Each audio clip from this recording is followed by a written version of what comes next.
சங்கீதம் 16.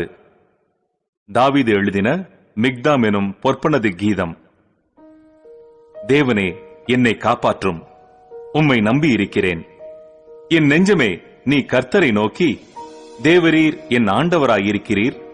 என் செல்வம் உமக்கு வேண்டியதாயிராமல் பூமியில் உள்ள பரிசுத்தவான்களுக்கும் நான் என் முழு பிரியத்தையும் வைத்திருக்கிற மகாத்மாக்களுக்கும் அது வேண்டியதாயிருக்கிறது என்று சொன்னாய். அந்நிய தேவனை நாடி பின்பற்றுகிறவர்களுக்கு வேதனைகள் பெருகும். அவர்கள் செலுத்துகிற இரத்தபான பலிகளை நான் செலுத்த மாட்டேன். அவர்கள் நாமங்களை என் உதடுகளினால் உச்சரிக்கவும் மாட்டேன். கர்த்தர் என் சுதந்திரமும் என் பாத்திரத்தின் பங்குமானவர். என் சுதந்திரத்தை தேவரீர் காப்பாற்றுகிறீர். நேர்த்தியான இடங்களில் எனக்கு பங்கு கிடைத்தது. ஆம், சிறப்பான சுதந்திரம் எனக்கு உண்டு. எனக்கு ஆலோசனை தந்த கர்த்தரை துதிப்பேன். ராக்காலங்களிலும் என் உள்ளந்திரியங்கள் என்னை உணர்த்தும். கர்த்தரை எப்பொழுதும் எனக்கு முன்பாக வைத்திருக்கிறேன்.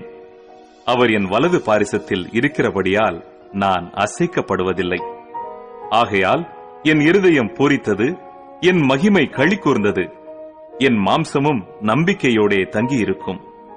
என் ஆத்துமாவை பாதாளத்தில் விடீர். உம்முடைய பரிசுத்தவானை அழிவை காண ஒட்டீர். ஜீவ மார்க்கத்தை எனக்கு தெரியப்படுத்துவீர். உம்முடைய சமூகத்தில் பரிபூரண ஆனந்தமும் உம்முடைய வலது பாரிசத்தில் நித்திய பேரின்பமும் உண்டு.